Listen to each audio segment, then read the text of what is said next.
Arestado ang 4 na indibidwal sa isinagawang high-impact operation ng La Paz Police Station kung saan natuklasan ang isang drug den sa Zone 3, Barangay Caingin, La Paz, Iloilo City, ito lamang linggo, ika-18 ng Agosto taong kasalukuyan. Kinilala ang mga suspect na sina alias Kenneth, 33 anyos, subject ng operasyon, alias Racine, 38 anyos na isang high-value individual, alias Mark, 39 anyos at alias Ken, 30 anyos na parehong street-level individual at residente ng nasabing lugar.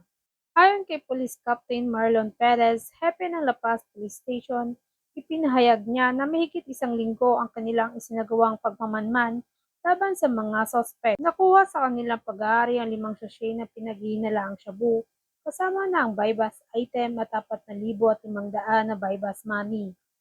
Ang kabuuang timbang ay higit kumulang 10 gramo ng shabu na may standard drug price na tinatayang 68,000 pesos. Samantala, nakadetain sa La Paz Police Station ang mga arestado at sasampahan ng kasong paglabag sa Section 5, Section 6 at Section 7 ng Republic Act 9165 o Comprehensive Dangerous Drugs Act of 2002.